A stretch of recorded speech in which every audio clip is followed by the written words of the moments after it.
How's it going, guys? My name is MrSonicManu, and welcome to another episode of Sounds of Her Love. Last episode, we finished our day with Carrie, went over to her house, and we're about to figure out more about her. We're about to figure out more about her mom. So, let's begin. Let's finally figure out. I'm really curious. You're an important friend to me, too. So we're not gonna find out about her mom. I mean, it means a lot to me that she still thinks I'm an important friend to her, but I want to figure out about her mom, man. Oh. Follow me. Oh, I spat. Yeah, I'll follow you. Let me answer this text first. Alright, let's follow Carrie into the room. Wherever. Carrie leads me out of the lounge without giving me a clue as to where it is she is taking me.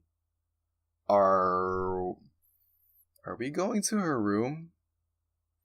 'Cause... Whoa! Clearly, she wants me to know more. She wants me to be there for her. Knowing that my words reached her, it makes me more than happy. Oh boy. Carrie, a person I've grown to enjoy the company of, is leading me higher towards the upper floor of her house. Our relationship has blossomed unexpectedly, flowering a friendship both of us cherish with nothing but pure passion. I can only assume she is leading me to her bedroom. An action which would be typically suitable for this situation is for me to get flustered, over complicating things by assuming the most raunchy and far-off situation. She wants to talk, though. That I can tell from what we were subject to downstairs. It's obvious that she wants to address it. Carrie leads from in front, forcing me to divert my head in act of politeness as to not look up her skirt. Good for you, man. Way to be polite. She can't see me anyway, so she wouldn't know if I did. Now it's not the time for that, though. Good job, man. Good. Good for not looking up her skirt. High five. This way. Yes, ma'am. Wow, so assertive. Okay. Yes, ma'am. I'll go with you. Her voice is firm, as if she has found something inside of her that is pushing her forward. Give her the courage to speak. Yet there is no stirring whatsoever. Inside, though, she must be nervous. The entire situation between her mother and father wouldn't be something she could easily talk about. I trace Carrie's footsteps with my own as we walk down the hall towards her room. Her body is rigid, filled with a composure of sorts. I can't imagine how long she must have waited for this moment, to be able to tell someone outside of her family circle what her life has been like. An unsettled relationship between her parents, her absence from school and experiencing pure loneliness, all of that must have accumulated into an emotion of anger and misery, one of sadness. In a way, I'm glad I found her. Though I can't be the one to solve her problems, I want to help her. We walk into a room, painted in beige. Carrie goes forward and starts to undo her braids, slowly letting her silky hair flow down straight. She looks really good with her hair down. Whoa. Whoa. A way I've never seen it. Something different. I prefer her with the braids, but maybe that's just because it's how I am used to seeing her. She still looks beautiful either way. Carrie rests her glasses on her nightstand, then takes a seat on her bed. The pink love heart embellished bedding gives off a girlish vibe. I still feel as if they suit her.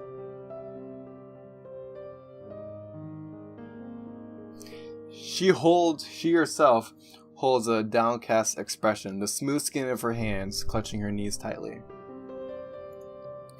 It'd be a cute pose if she wasn't plagued by the sorrows of her past, no matter how recent they may be. Although saying that, a thin gap between her thighs is visible, leaving her underwear within view. I tried to avoid it earlier, but as Carrie starts talking, it'll be rude of me to look away from her. How about you look up at her face? Maybe that would be a good thing to do. Have you thought of that, bro? Come on. Thank you. You're welcome. She looks good without her glasses, too. I mean, she looks good either way, but still. For what? It seems out of place for me to ask. Carrie must have a lot on her mind. She must want to say, though I am confused by her gratitude. She thanks me a lot too often maybe, but this time there is surely more of an important meaning behind it. Oh, excuse me. For offering to help. It really made me happy. You're welcome. Isn't that what a friend should do? Friends. That's right. Aw. You're important to me. Carrie goes on, letting her emotions flow out from within. When we first met, I was nervous. It wasn't even that long ago. Do you know why? Why I held myself back? No, but surely you can see that you've improved. You can talk to me fairly easily now. It's still there. On the inside. The nervousness? The lack of self-confidence. Even with strangers. People who don't even know me. Always get that impression. Carrie still acts as if she hasn't improved. I wouldn't know what she's feeling on the inside, so I can't be one to judge. Maybe it's just me she's gotten better with, which would be a reasonable assumption. I'm the only person that she converses with that isn't within her family. A group of people which is probably limited to just her father. It must have been painful. I never used to be like this. Though I was always a quiet person. In the past, I never really had a good social life. There was this one girl who never really liked me. Thinking about it now still makes me feel sick and angry. It was 2 years ago. I want to ask her why she didn't speak up for herself, though actually asking it would be rather spiteful. A lonely girl trying to study for her exams, it would have been quite a stressful time. Knowing the education system, they wouldn't have done much for her, or did it. I don't know if she had spoke to any teachers. After, I was pulled out of school by my father. He knew something was wrong, so I spent the year at home. I told you I was ill, didn't I? Yeah, you did. So, that was a lie? Sorry. Don't be sorry. Accepting her apology would be wrong. She had a pretty good reason to do so. After it all, I felt nervous. I couldn't socialize. I feared a reaction. If I went through that again, I wouldn't know what to do. Then I came back and met you. So it wasn't easy for Carrie to open up to me. It almost seems as if I forced her to, with how quick it has all gone. From a different perspective, I wouldn't be standing here now if she didn't want to get along. Nobody would outright refuse any interaction. It was just hard for her, for an understandable reason. It makes me feel happy that she had found what she had been looking for. The girl had gone, so I went back. But I was still scarred with loneliness. Everyone knew me from before and stayed away. But you were there, and you gave me an opportunity.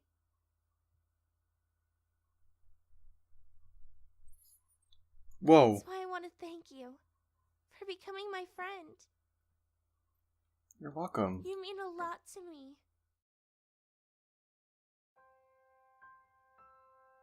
Carrie stands from her bed, finishing up giving her warm-hearted regards. It's a thing which she has always done during the time we've known each other, but she's usually quite polite.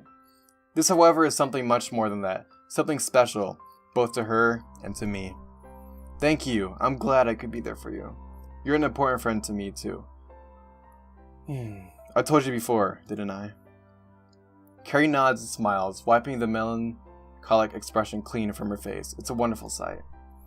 To know that our friendship means this much to her, it really makes me happy. You're welcome. The pair of us stand together in the center of Carrie's bedroom, basking in the presence of the other. Around us is silence, barring the light sounds of traffic from outside. It's a lovely atmosphere, something which makes me feel warm inside. I don't know what her father is doing, but he must have realized we have gone. Luckily enough, we're not in my house, or my father would be in here the moment we left his sight. I guess you got to see my bedroom. Indeed, I have. I guess I did. I want to see yours. And you'll get to see mine soon, I hope. Though it's probably a bit messy. Oh, there she goes, dropping the jokes. I like this girl already. Out of nowhere, Carrie throws me a jab as she stands before me with a complacent grin. She is right, though. My room is a tip. If I ever did have the courage to bring Carrie anywhere near my family, particularly my father, then cleaning the room would be somewhere on the list of priorities. Well, what can I say? You should take pride in your tidiness. Carrie giggles at my statement.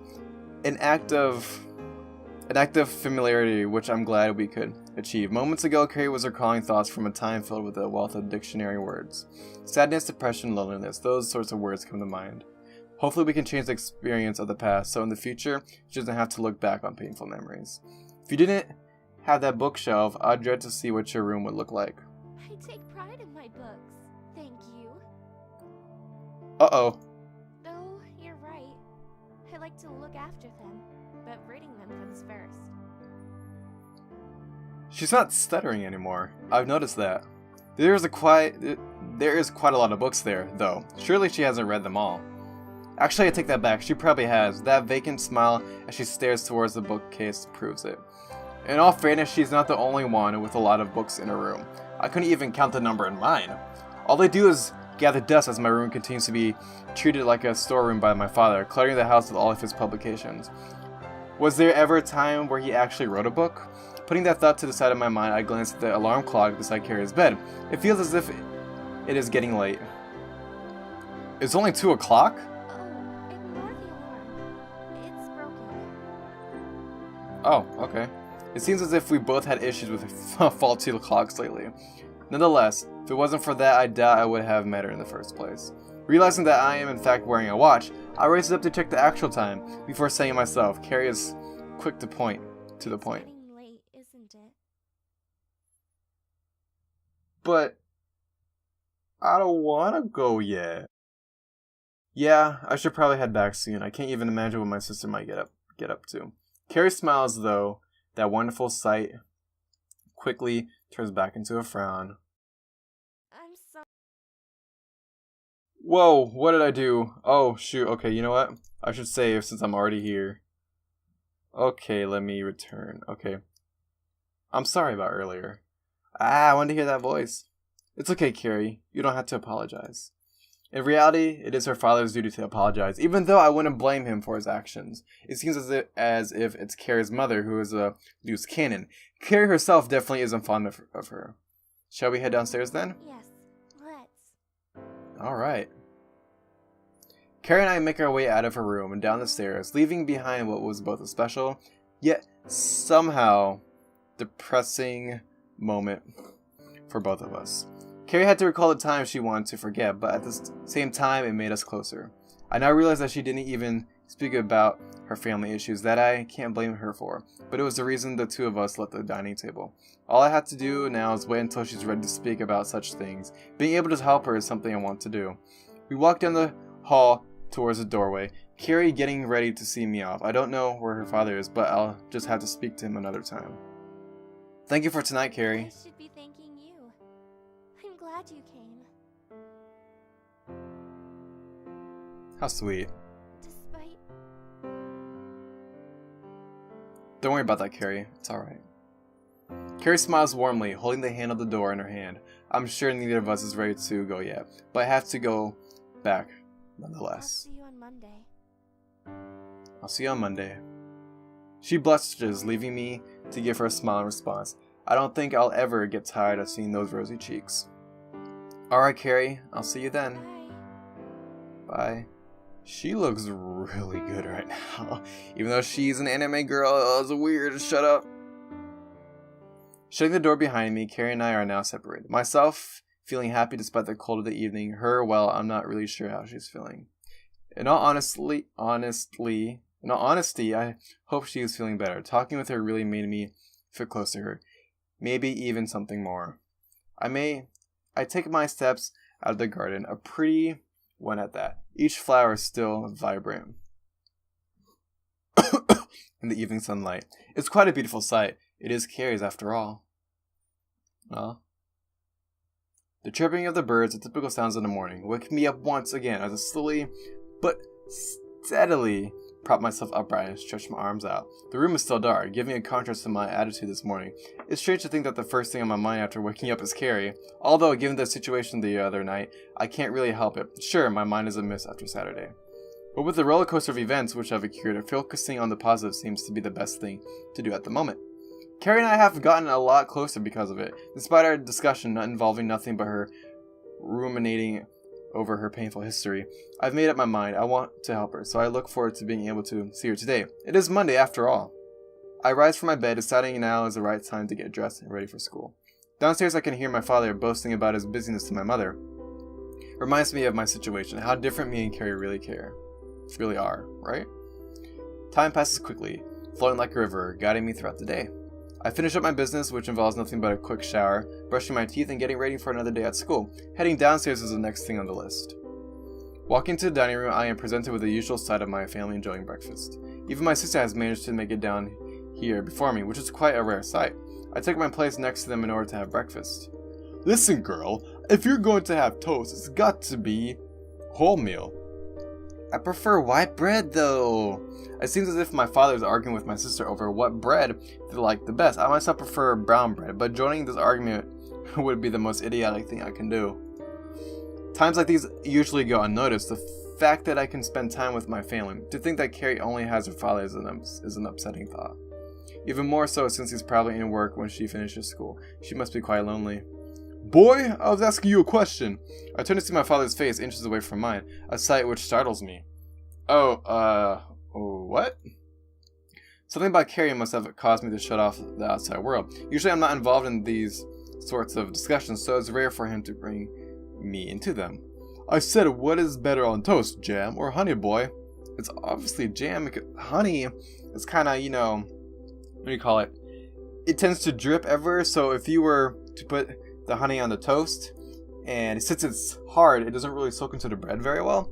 So as you're eating it, it kind of drips everywhere. I know I eat my toast at an angle, so it starts dripping everywhere, and it's just annoying. But let me answer my phone real quick. Okay, I'm back. So my answer is jam. I don't know, jam. Hey, video game me is just like me. I see you, bro. In all honesty, I prefer butter, but again, giving my own opinion would upset the situation further. See, even your brother agrees.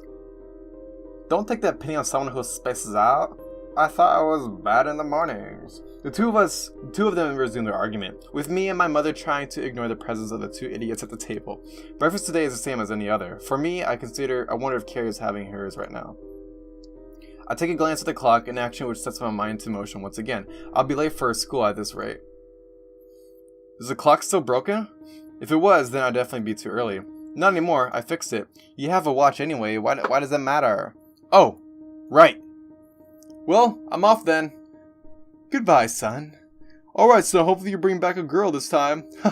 Despite my father's continuous comments about girls, it is what I'm focused on today. I deliberately decided to leave earlier than usual in an attempt to beat Carrie to our meeting spot.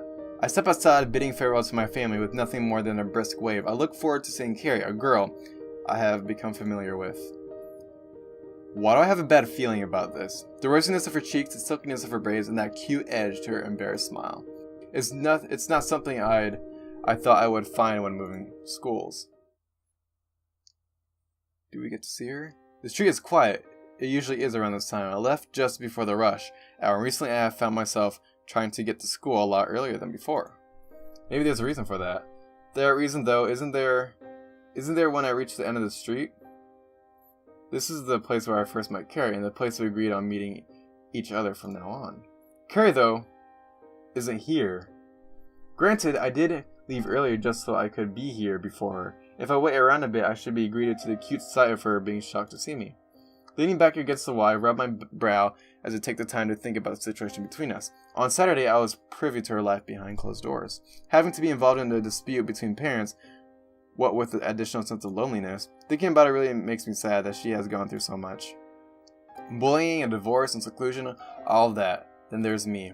I take a look at my watch, its reflection in the sunlight almost blinding me as I squint to make out numbers. Time has gone by fast, with the dial telling me that it's been about a quarter of an hour since when we were supposed to have met each other.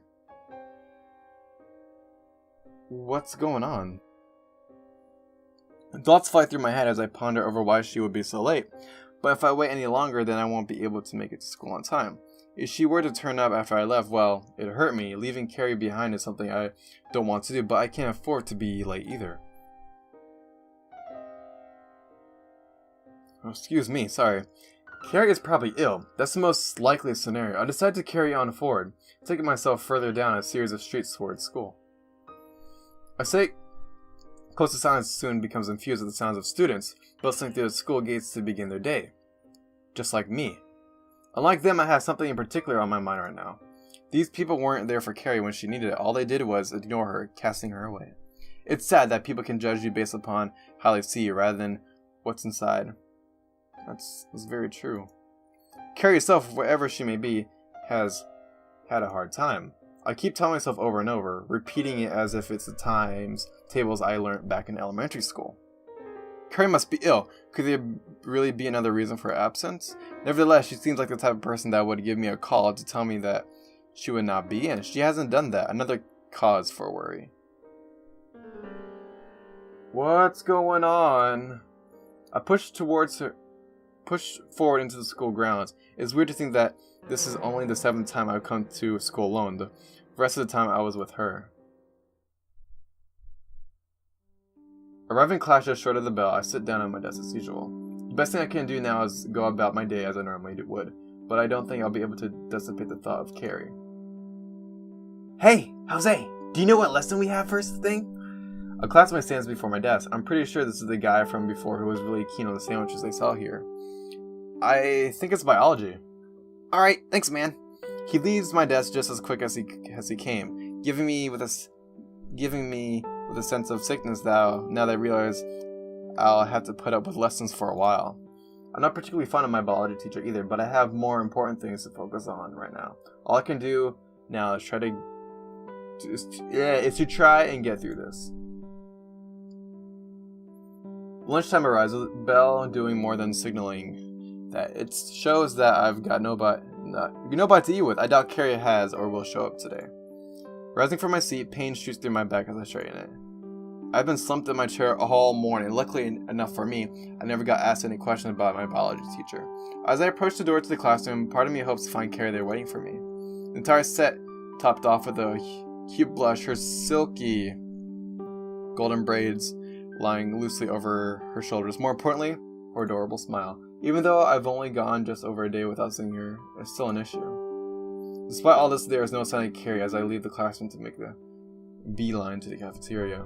Maybe that 100% Welsh beef can give me the energy to make it through the rest of the day. Where is she?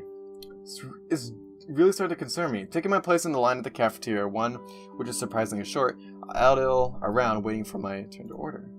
Coming here still gives me thoughts of Carrie. It's where we really got to know each other, not necessarily where everything started. It's because I decided to speak to her on a whim that we've managed to get this far. That was only a week ago. Thinking about it makes me happy at what we've achieved over the past 7 days, yet it eventually trails back to the thought of Carrie's issues. Soon enough, the line to the cold food section shortens again and again as we inch forward. One after another, people grab their food and leave to eat it. Something I would be doing with Carrie if she was here. I decide to grab a sandwich quickly enough to get the last beef one, leaving me to find a place to sit in the cafeteria. The real problem is that I have nobody to eat with, kind of like how Carrie was. I wonder if she would have approached me if our situations were reversed. With her personality, I couldn't really expect much. Even though she is a kind person, she wouldn't have had the audacity to approach someone she had only met that morning. I decided the best thing to do is just go back to school. I can probably find someone to talk to there. The court is empty as I walk back towards my classroom to eat lunch. Most people now would either be in their class or in the cafeteria, so it's rare to see any students walking around at this time. Making my way past one of the classrooms, I notice the door open behind me as someone calls out. Hey! Wait! You're Jose, right? I stop in my tracks and turn around to find one of our years form teacher is calling out to me. I think he's in charge of Carrie's class. Yes, I am, sir. Sorry to stop you. I was wondering if you would know the reason as to why Carrie Wen is absent today. We haven't received a call from her parents, so I thought you might know where she is. You have been hanging around with her lately, that is. No, I don't, sir. Sorry. Has this guy been watching me and Carrie? I guess it's kind of his job as a teacher to track people's progress. It is noticeable that one of the most introverted students suddenly made a friend, though it still aggravates me that he's looking into our business. Okay, no worries. We'll give her parents a call later if we don't receive any word from them. I'm not sure if this guy knows about the relationship between Carrie's parents. He heads back into his classroom, leaving me by myself in the corridor. I thought of giving Carrie a call myself, crosses my mind as I make my way back to my classroom. Cool air, the sound of cars, and the presence of the local populace going about their daily lives surrounds me. Walking home from school has always been like this. Just time to think whilst I rushed to get back so I can go about my life. It makes me wonder whether things would be different if Carrie had come to school today. We did agree to walk to school together, but neither of us said anything about walking home together. I'm not sure why we haven't. Being able to support Carrie is something I want to. After what her teacher had told me, I really don't think she's ill. Surely her father would have informed the school. They're never too keen on people's missing lessons. I've had the experience of being berated for it before. Putting my hand in my pocket, my fingers naturally rest around my phone. As I realized I had it with me, I did decide on giving Carrie a call, though I'd rather wait until I'm at home before doing so. Something inside me knows the things we'll discuss won't be the same as the trivial things we both embraced before. Step by step, I traced back my usual path down my street to and from school, quickly arriving home, making my way indoors. Inside, instead of the usual sounds of my father's boasting and my mother's retorts, I found my sister sitting down and playing on her phone. It's something she would usually do. Why she's doing it downstairs and not in her room, I'm unsure. Oh, you're back. Yes, I am. Did you get let out early or something? No, I'm just faster walking than you. She always has a way to be cheeky. Where's Mom and Dad? Oh, they went out. They said they'll bring back something for dinner. Alright. I take off my shoes in the hall. When I get the idea to talk about Carrie with my sister, she might be able to give me a girl's perspective on it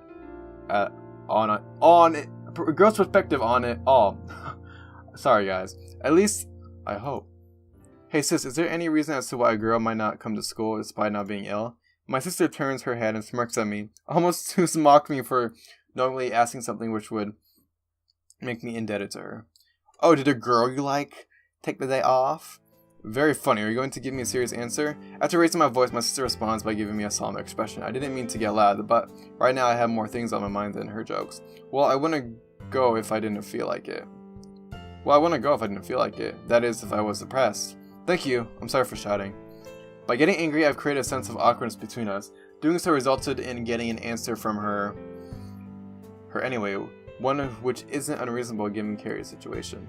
All I can do now is hope she's willing to answer my call. It's okay.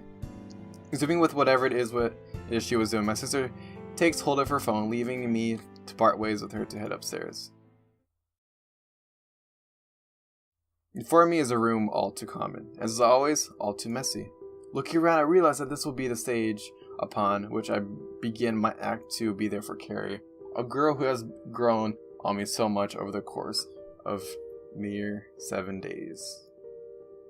The sounds of cars resonate through the open door, causing me to look outside and stare back at the melancholic expression. Is that really what I look like?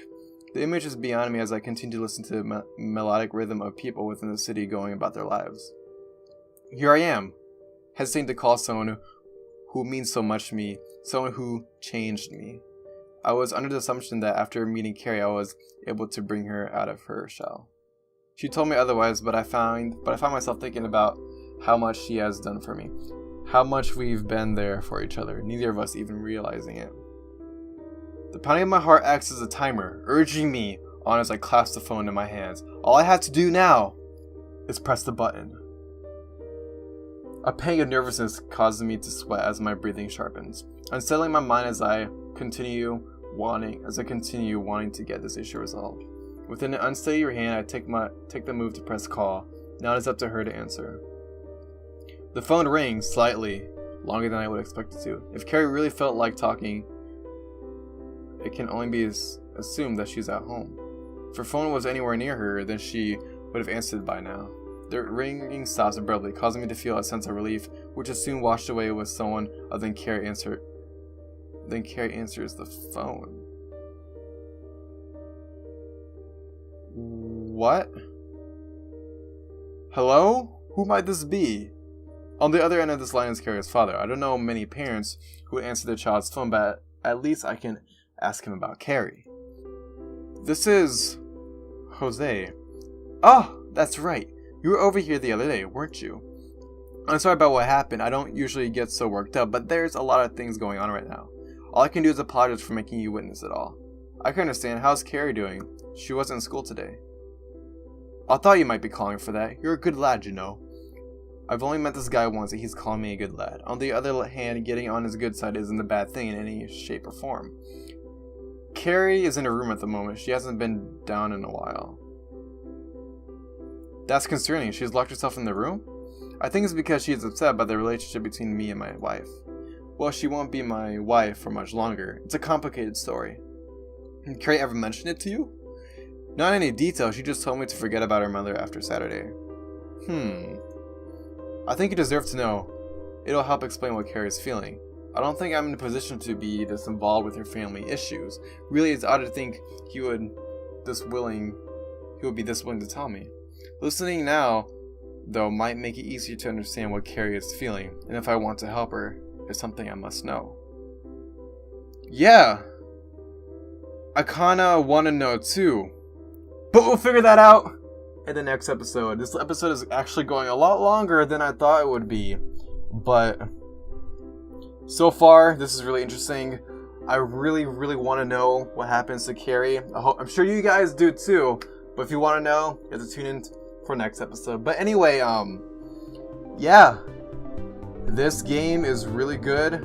Let me know what you guys think in the comments down below, what you guys thought of this episode, and make sure you hit that like button if you enjoyed it. But anyway, this is MrSonicManu signing off. See you guys.